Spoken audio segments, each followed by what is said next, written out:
जय हिंद दोस्तों। हम देख रहे हैं घटना चक्र आधुनिक भारत का इतिहास। अभी तक हम 26 वीडियो लेक्चर देख चुके हैं। अगर आप नहीं देखे हैं तो प्लेलिस्ट में जाकर देख सकते हैं। आज 27वें वीडियो लेक्चर में देखेंगे खिलाफत आंदोलन। 27वां वीडियो लेक्चर होने वाला है खिलाफत आंदोलन का।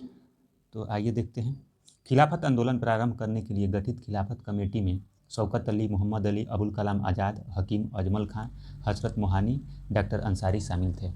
तो इनका नाम याद रखना है कि खिलाफत आंदोलन के लिए जो कमेटी गठित हुई थी उनमें कौन कौन थे। तो शौकत अली थे, मोहम्मद अली थे, अबुल कलाम आज़ाद थे, हकीम अजमल खां थे और हजरत मोहानी तथा डॉक्टर अंसारी शामिल थे।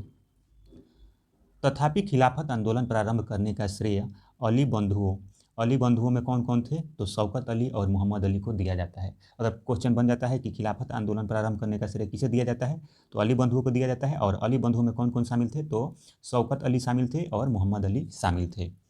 भारत के मुसलमान तुर्की के सुल्तान को इस्लामी साम्राज्य का खलीफा मानते थे। यानी भारत के जितने भी मुसलमान थे वो तुर्की के सुल्तान को अपना खलीफा मानते थे। क्या मानते थे तो अपना इस्लामी साम्राज्य का खलीफा मानते थे। प्रथम विश्व युद्ध में तुर्की मित्र देशों के विरुद्ध लड़ रहा था। जो प्रथम विश्व युद्ध हो रहा था उसमें तुर्की किधर से था तो मित्र देशों के विरुद्ध लड़ रहा था। तुर्की किसके विरुद्ध लड़ रहा था तो मित्र देशों के विरुद्ध लड़ रहा था। युद्ध के समय ब्रिटिश राजनीतिज्ञों ने भारतीय मुसलमानों को वचन दिया था कि वे तुर्की साम्राज्य को किसी प्रकार से समाप्त नहीं होने देंगे। लेकिन युद्ध समाप्त होने के बाद सरकार ने तुर्की साम्राज्य का विघटन कर दिया। यानी जब युद्ध शुरू हुआ था उस समय भारतीय मुसलमानों को वचन दिया गया था अंग्रेजों द्वारा कि हम तुर्की साम्राज्य को कायम रखेंगे, यानी उसका विघटन नहीं होने देंगे। लेकिन जैसे ही युद्ध समाप्त हुआ, युद्ध समाप्त होते ही ब्रिटिश सरकार ने तुर्की साम्राज्य का विघटन कर दिया। भारतीय मुसलमान ब्रिटिश साम्राज्य से नफरत करने लगे। उन्होंने तुर्की के ऑटोमन साम्राज्य की रक्षा और खलीफा को बनाए रखने के लिए आंदोलन प्रारंभ कर दिया। तो वो खिलाफत आंदोलन शुरू हुआ किस लिए शुरू हुआ तो तुर्की के ऑटोमन साम्राज्य की रक्षा और खलीफा को बनाए रखने के लिए ये खिलाफत आंदोलन प्रारंभ हुआ। तुर्की साम्राज्य तुर्की साम्राज्य के विभाजन तुर्की साम्राज्य के विभाजन के विरुद्ध शुरू हुए खिलाफत आंदोलन ने उस समय अधिक जोर पकड़ लिया जब गांधी जी इसमें सम्मिलित हो गए। गांधी जी जब इसमें सम्मिलित हुए तो ये क्या हो गया और भी जोर पकड़ लिया, आंदोलन पूरी तरह से जोर पकड़ लिया। अंग्रेजों द्वारा तुर्की साम्राज्य का विभाजन करने के विरुद्ध खिलाफत आंदोलन प्रारंभ हुआ था। यानी अंग्रेजों द्वारा जो तुर्की साम्राज्य का विभाजन किया गया था उसी के विरुद्ध था खिलाफत आंदोलन। दिल्ली में 23-24 नवंबर 1919 को होने वाले खिलाफत कमेटी के सम्मेलन में 24 नवंबर को अध्यक्षता महात्मा गांधी को प्रदान की गई थी। अगर क्वेश्चन बन जाता है यहाँ से कि खिलाफत आंदोलन में महात्मा गांधी को अध्यक्षता कब मिली थी तो 24 नवंबर 1919। डेट याद रखना है, 24 नवंबर 1919 को महात्मा गांधी को अध्यक्षता करने को मिली थी। चलिए आगे देखते हैं। दिसंबर 1919 में हुए भारतीय राष्ट्रीय कांग्रेस के अमृतसर अधिवेशन से खिलाफत आंदोलन को और अधिक बढ़ावा मिला है। जो अमृतसर में अधिवेशन हुआ उससे क्या हुआ, खिलाफत आंदोलन को और अधिक बढ़ावा मिला। गांधी जी ने इसे हिंदू मुस्लिम एकता के एक ऐसे स्वर्णिम अवसर के रूप में देखा जो आगे 100 वर्षों में भी प्राप्त नहीं हो सकता। तदनुसार उन्होंने अंग्रेजों के विरुद्ध आंदोलन में भारतीय मुसलमानों का सहयोग प्राप्त करने के लिए खिलाफत आंदोलन का समर्थन किया। यानी गांधी जी मुसलमानों का सहयोग प्राप्त करना चाहते थे, इसलिए वो खिलाफत आंदोलन का समर्थन किया था गांधी जी ने। हकीम अजमल खान ने खिलाफत आंदोलन के दौरान 1920 में हाकिम उल मुल्क की उपाधि त्याग दी थी। तो किसने हाकिम उल मुल्क की उपाधि त्याग कर दी थी तो हकीम अजमल खान ने। किसने, हकीम अजमल खान ने कौन सी उपाधि त्याग कर दी थी तो हाजिक उल मुल्क की उपाधि त्याग कर दी थी। यह पदवी ब्रिटिश सरकार द्वारा 1908 में उन्हें प्रदान की गई थी। मोहम्मद अली जिन्ना जब वे राष्ट्रवादी थे, खिलाफत आंदोलन को देश की स्वतंत्रता आंदोलन से जोड़ने के विरोधी थे। यानी जब तक मोहम्मद अली जिन्ना एक राष्ट्रवादी के रूप में थे, वे मानते थे कि देश की स्वतंत्रता आंदोलन से खिलाफत आंदोलन को जोड़ना नहीं चाहते थे। उन्होंने गांधी जी को राजनीति में धर्म न लाने की सलाह दी थी। उन्होंने गांधी जी को क्या सलाह दिया था तो गांधी जी को बोला था कि राजनीति में धर्म को न लाया जाए, इसकी सलाह दी थी। उन्होंने खिलाफत आंदोलन में गांधी जी की भागीदारी के विरुद्ध गांधी जी को सावधान किया, वे मुस्लिम धार्मिक नेताओं एवं उनके अनुयायियों के कट्टरपन को प्रोत्साहित न करें। खिलाफत आंदोलन में गांधी जी को उन्होंने क्या कहा था कि सावधान किया था कि वे मुस्लिम अनुयायियों के कट्टरपन को प्रोत्साहित न करें। मौलाना मोहम्मद अली, शौकत अली, अबुल कलाम आज़ाद, हकीम अजमल खां और हजरत मोहानी खिलाफत आंदोलन में गांधी जी के प्रमुख सहयोगी थे। तो गांधी जी के प्रमुख सहयोगियों में खिलाफत आंदोलन में गांधी जी के प्रमुख सहयोगी कौन कौन थे? तो मौलाना मोहम्मद अली, शौकत अली, अबुल कलाम आज़ाद, हकीम अजमल खां, हजरत मोहानी खिलाफत आंदोलन में गांधी जी के प्रमुख सहयोगी थे। सितंबर 1920 में कलकत्ता में हुए कांग्रेस के विशेष अधिवेशन का प्रमुख मुद्दा जलियांवाला बाग कांड और खिलाफत आंदोलन था। खिलाफत आंदोलन में मदन मोहन मालवीय सम्मिलित नहीं हुए थे। खिलाफत आंदोलन में मदन मोहन सम्मिलित नहीं हुए थे। उन्होंने इस आंदोलन में कांग्रेस की भागीदारी का विरोध किया था। यानी कांग्रेस की भागीदारी का खिलाफत आंदोलन में कांग्रेस की भागीदारी का विरोध किसने किया था? तो मदन मोहन मालवीय ने किया था। आगे देखते हैं, प्रश्न संख्या 1 है यहाँ पे, निम्नलिखित में से किसने खिलाफत आंदोलन का प्रारंभ किया था? नीचे दिए गए कूट से सही उत्तर का चयन कीजिए। तो इसमें थे शौकत अली थे, मोहम्मद अली थे और अबुल कलाम आज़ाद थे। यानी 1, 2 और 4, ऑप्शन बी सही हो जाएगा। खिलाफत आंदोलन भारत में मुख्यतः मुसलमानों द्वारा चलाया गया राजनीतिक धार्मिक आंदोलन था। इस आंदोलन का उद्देश्य तुर्की में खलीफा के पद की पुनः स्थापना कराने के लिए अंग्रेजों पर दबाव बनाना था। खिलाफत आंदोलन प्रारंभ करने के लिए गठित खिलाफत कमेटी में शौकत अली, मोहम्मद अली, अबुल कलाम आज़ाद, हकीम अजमल खां, हजरत मोहानी, डॉक्टर अंसारी शामिल थे। तथापि खिलाफत आंदोलन प्रारंभ करने का श्रेय मुख्यतः अली बंधुओं शौकत अली एवं मोहम्मद अली को दिया जाता है। हाजी शरीयतुल्लाह 19वीं सदी के फरायजी आंदोलन के संस्थापक थे। तो फरायजी आंदोलन के संस्थापक कौन थे? तो हाजी शरीयतुल्लाह थे। फरायजी आंदोलन के संस्थापक कौन थे? हाजी शरीयतुल्लाह। अगला प्रश्न है, खिलाफत आंदोलन के प्रमुख नेता निम्नलिखित में से कौन थे? तो मौलाना मोहम्मद अली और शौकत अली थे। अगला प्रश्न है कि खिलाफत आंदोलन के मुख्य उद्देश्य निम्नलिखित में से कौन थे? तो भारत में मुसलमानों का ब्रिटिश विरोधी भावना उत्पन्न करना, तो ये पहला इसमें सही है। मुस्लिम समाज में सुधार, खिलाफत आंदोलन इसलिए था कि मुस्लिमों के समाज में सुधार किया जाए? नहीं, ये नहीं था इसमें। पृथक निर्वाचक मंडल की मांग को लेकर खिलाफत का रक्षण, ये भी मांग इसमें नहीं था। ऑटोमन साम्राज्य की रक्षा और खिलाफत का रक्षण, ये था। तो 1 और 4 इसमें सही है, ऑप्शन हो जाएगा इसका डी, ऑप्शन डी हो जाएगा। व्याख्या देख लेते हैं। भारत के मुसलमान तुर्की के सुल्तान को इस्लामी साम्राज्य का खलीफा मानते थे। प्रथम विश्व युद्ध में तुर्की मित्र देशों के विरुद्ध लड़ रहा था। युद्ध के समय ब्रिटिश राजनीतिज्ञों ने भारतीय मुसलमानों को वचन दिया था कि वे तुर्की साम्राज्य को किसी प्रकार से समाप्त नहीं होने देंगे। लेकिन युद्ध समाप्त होने के बाद ब्रिटिश सरकार ने तुर्की साम्राज्य का विघटन कर दिया। भारतीय मुसलमान ब्रिटिश साम्राज्य से नफरत करने लगे। उन्होंने तुर्की के ऑटोमन साम्राज्य की रक्षा और खलीफा को बनाए रखने के लिए आंदोलन प्रारंभ किया। तुर्की साम्राज्य के विभाजन के विरुद्ध हुए खिलाफत आंदोलन ने उस समय अधिक जोर पकड़ लिया जब इसमें गांधी जी सम्मिलित हुए। अगला प्रश्न है कि वर्ष 1919 में अखिल भारतीय खिलाफत सम्मेलन के अध्यक्ष किसे चुना गया था? तो ये महात्मा गांधी को चुना गया था। अंग्रेजों द्वारा तुर्की साम्राज्य का विभाजन करने के विरुद्ध खिलाफत आंदोलन का प्रारंभ हुआ।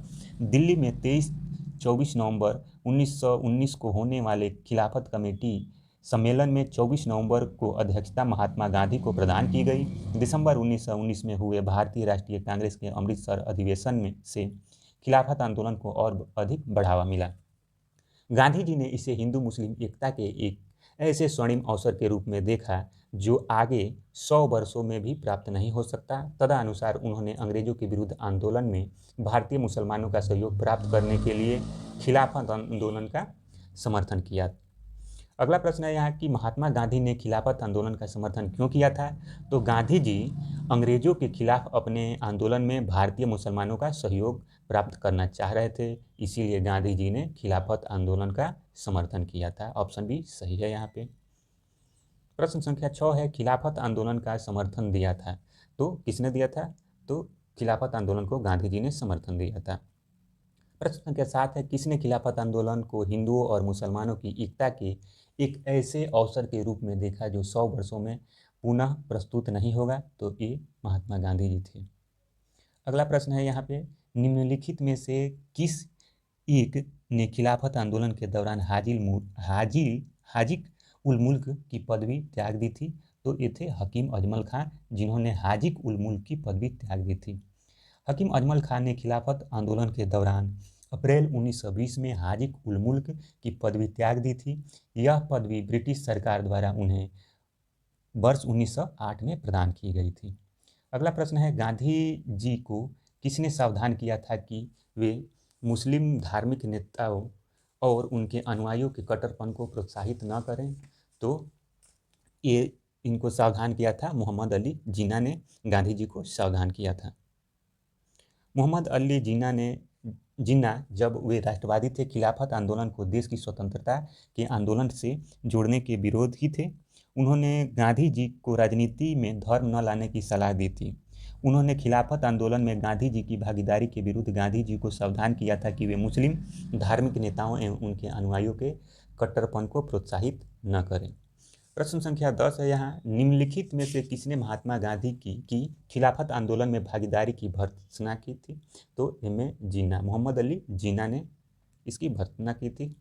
मोहम्मद अली जिन्ना ने महात्मा गांधी की धार्मिक नेताओं द्वारा प्रारंभ खिलाफत आंदोलन में भागीदारी की भर्त्सना की थी, जबकि मौलाना मोहम्मद अली, शौकत अली, अबुल कलाम आज़ाद, हकीम अजमल खां और हजरत मोहनी खिलाफत आंदोलन में गांधी जी के प्रमुख सहयोगी थे। अगला प्रश्न है यहाँ पे कि निम्नलिखित में से खिलाफत आंदोलन का परिणाम कौन था? तो हिंदू मुस्लिम मतभेदों में कमी आई, यानी यहाँ पे हिंदू मुस्लिम एकता देखने को मिली, हिंदू मुस्लिम मतभेदों में कमी आई। गांधी जी ने खिलाफत आंदोलन को हिंदू मुस्लिम एकता का सुनहरा अवसर माना, अतः इस आंदोलन का परिणाम हिंदू मुस्लिम एकता के रूप में सामने आया। तुर्की के प्रश्न पर ब्रिटेन के प्रति आक्रोश ने मुसलमानों को हिंदुओं के समीप ला दिया था। प्रश्न संख्या 12 है, वह व्यक्ति जिसने 4 अप्रैल 1919 को दिल्ली की जामा मस्जिद में प्रवचन मंच से हिंदू मुस्लिम एकता का भाषण दिया था? तो स्वामी श्रद्धानंद ने भाषण दिया था। यहाँ पे 4 अप्रैल 1919 को दिल्ली की जामा मस्जिद में प्रवचन मंच से स्वामी श्रद्धानंद ने हिंदू मुस्लिम एकता पर लगभग 30,000 मुस्लिमों के समक्ष भाषण दिया था। प्रश्न संख्या 13 है, यहाँ पे कांग्रेस के खिलाफत का समर्थन किया था, मुख्यतः किसने किया था और क्यों किया गया था ये? तो खलीफा की पुनः स्थापना के लिए, पहला तो सही है यहाँ पे कि खलीफा की पुनः स्थापना के लिए किया गया था, और खलीफा को हटाने के लिए किया गया था? नहीं, ये नहीं है इसमें। मुसलमानों की सहानुभूति प्राप्त करने के लिए खिलाफत किया गया था? हाँ, ये मुसलमानों की सहानुभूति प्राप्त करने के लिए खिलाफत का कांग्रेस ने समर्थन किया था, जिसमें गांधी जी थे। कांग्रेस में जिन्ना को हाशिए पर लाने के लिए, ये भी कथन गलत है। 1 और 3 यहाँ पे सही है, यानी ऑप्शन ए सही हो जाएगा। यहाँ पे ऑप्शन ए सही है। यहाँ पे कांग्रेस ने खिलाफत आंदोलन का समर्थन खलीफा की पुनः स्थापना के लिए तथा मुसलमानों की सहानुभूति पाने के लिए किया था। गांधी जी के अनुसार यह हिंदू मुस्लिम एकता के लिए स्वर्णिम अवसर था। उन्होंने लिखा था, जब मुसलमानों के महत्वपूर्ण हित खतरे में हो, तब यदि हिंदू उससे दूर रहे तो हिंदू मुस्लिम एकता के बारे में कांग्रेस का कोई अर्थ नहीं रहेगा। अगला प्रश्न है यहाँ पे, निम्नांकित में से किस भारतीय नेता ने खिलाफत आंदोलन का समर्थन नहीं किया था? तो इसमें मदन मोहन मालवीय ने समर्थन नहीं किया था। जवाहरलाल नेहरू, मोहम्मद अली जिन्ना, ये स्वामी श्रद्धानंद ये समर्थन में थे, लेकिन मदन मोहन मालवीय इसके समर्थन में नहीं थे। सितंबर 1920 में कलकत्ता में हुए कांग्रेस के विशेष अधिवेशन का प्रमुख मुद्दा जलियांवाला बाग कांड और खिलाफत आंदोलन था। खिलाफत आंदोलन में मदन मोहन मालवीय सम्मिलित नहीं हुए थे तथा उन्होंने इस आंदोलन में कांग्रेस की भागीदारी का विरोध किया था। प्रश्न संख्या 15 है, वर्ष 1920 में खिलाफत कमेटी की सभा जिसमें गांधी जी को असहयोग आंदोलन का नेतृत्व संभालने का अनुरोध किया गया था, वह किस शहर से हुई थी? तो वह इलाहाबाद से हुई थी। गांधी जी ने वर्ष 1920 में खिलाफत कमेटी को अंग्रेजी हुकूमत के खिलाफ असहयोग आंदोलन छोड़ने की सलाह दी। जून 1920 में खिलाफत कमेटी ने इलाहाबाद यानी वर्तमान प्रयागराज में इस सलाह को स्वीकार किया और गांधी जी को आंदोलन की अगुवाई करने का अधिकार सौंपा गया। सितंबर 1920 में कलकत्ता के विशेष अधिवेशन में लाला लाजपत राय की अध्यक्षता में असहयोग आंदोलन के प्रस्ताव को स्वीकार कर लिया गया था। तो जब असहयोग आंदोलन के प्रस्ताव को स्वीकार किया गया, उस समय कांग्रेस के अधिवेशन में अध्यक्षता कौन कर रहे थे? तो विशेष अधिवेशन में अध्यक्षता लाला लाजपत राय कर रहे थे। अगला प्रश्न है यहाँ पे, इस प्रश्न संख्या 16 है, इस मसले में हम मुसलमानों को हिंदुओं से भिड़ा नहीं पाए। निम्नलिखित में से कौन सी एक घटना से एचिंसन के इस कथन का संबंध है? तो इसमें खिलाफत और असहयोग आंदोलन 1919 से 22 की बात हो रही है। इसमें एचिंसन उक्त टिप्पणी खिलाफत और असहयोग आंदोलन 1919 से 22 के संदर्भ में थी। धातव्य है कि तुर्की के प्रश्न पर ब्रिटेन के प्रति आक्रोश ने मुसलमानों और हिंदुओं को समीप ला दिया था। मोहम्मद अली ने घोषणा की थी कि मुसलमान पहले हैं और भारतीय बाद में। अगला प्रश्न संख्या 17 है। 1921 का मोपला आंदोलन शाखा था, तो खिलाफत आंदोलन का। किसका शाखा था? खिलाफत आंदोलन का। केरल प्रांत के मलाबार जिले में मोपला काश्तकारों का आंदोलन मुख्यतः लगान एवं बेदखली को लेकर था। जमींदार जब चाहते थे उन्हें भूमि से बेदखल कर देते थे, जब चाहते थे मनमाना लगान वसूलते थे। दूसरी ओर वहाँ खिलाफत आंदोलन भी अपनी जड़ें जमाता जा रहा था। हालात ये हो गए कि खिलाफत आंदोलन एवं काश्तकारों की बैठक में फर्क करना मुश्किल हो गया। इस तरह दोनों आंदोलन एक दूसरे में समा गए। अगले लेक्चर में देख लेंगे हम लोग असहयोग आंदोलन।